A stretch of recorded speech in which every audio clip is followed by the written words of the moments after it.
যখন রাহুল হয়নি, ওর নাম যখন অরুণোদয় ব্যানার্জি হিসেবে ও যখন এসেছিল টেলিভিশন 2000, আমরা বোধহয় কাজ করতে আরম্ভ করি 2006 থেকে একসাথে।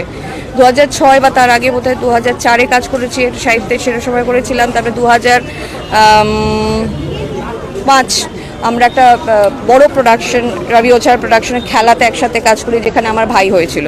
আর তারপর থেকে সত্যিকারের ভাই হয়ে গেছিলো। তারপরে ওর রাহুল অরুণোদয় ব্যানার্জি হয়ে ওঠা, সেই খেলা সিরিয়াল থেকে ওর শুরু জীবনযাত্রা, সিনেমার ও হিরো, স্টার, সব কিছু। তো আমাদের ওই একবার আমি রাহুলকে জিজ্ঞেস করেছিলাম, হাসলাম, ক্ষমা করবেন, এবার জিজ্ঞেস করলাম কী রে, এই স্টারডামটা তোর কেমন লাগছে? যখন আমরা কাজ করছি আর কি, তখন রাহুল প্রিয়াঙ্কা দুজনেই একসাথে কাজ করছিল আমাদের সাথে খেলাতে। আমাদের সহযোদ্ধাদের মধ্যে অনেকজন ছিল, সাহেব চ্যাটার্জি ছিল, অনুশ্রী দাস ছিল, আরও অনেকজন, দীপঙ্কর দে ছিলেন, মমতা শঙ্কর ছিলেন। তো এটা ভীষণ সাকসেসফুল একটি প্রজেক্ট ছিল, যেখানে ও বাড়ির কনিষ্ঠ সন্তানের একটা রোল ছিল ওর। আর ওকে আমাদের ডিরেক্টর স্যার, মানে রবি স্যার, যে আমারও মানে স্যারের জায়গায় তাকে রাখি, সেই আসনেই এখনও রাখি, তিনিও এখানে নেই, ইহ জগতে নেই, তিনি কিন্তু ওকে ব্র্যান্ডো বলে ডাকতো। তো আমরা ওই খুঁটিনাটি, আমরা যখন কাজ করি ফ্লোরের মধ্যে, আমাদের মধ্যে একটা ইউনিটি হয়। তখন তো আমরা ফোনও ইউজ করতাম না, তখন তো একটা সোশ্যাল মিডিয়ার এরকম চলো ছিল না যে হাতের মধ্যে ফোন থাকবে। আমাদের ফ্লোর ডিসিপ্লিন মানে আমাদের ফোনটাকে বাইরে রেখে আমাদের শুধু ওইখানে কাজটা করতে হতো।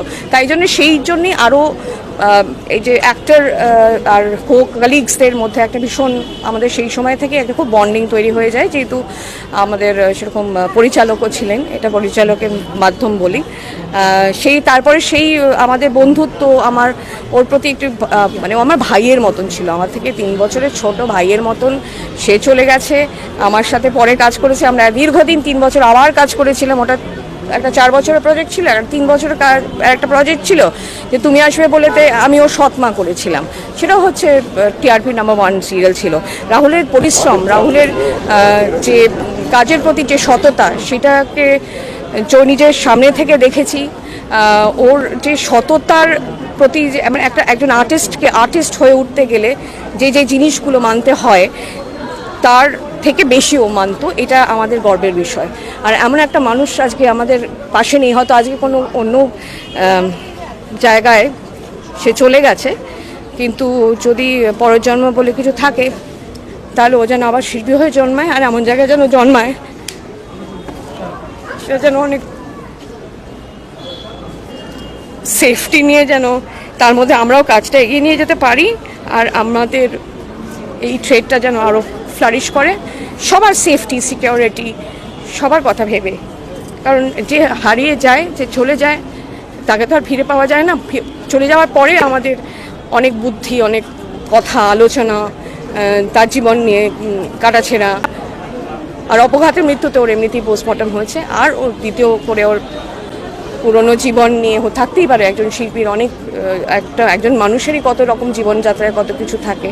তো শিল্পীর ক্ষেত্রে বেশি সেটা হয়তো বেরিয়ে আসে বাইরে, বেশি করে বলা হয়, সেটা নিয়ে আলোচনা করা হয়, যেটা ঘটে না তার থেকেও বেশি আলোচনা করা হয়। তাই জন্য ও যেন শান্তি পায়।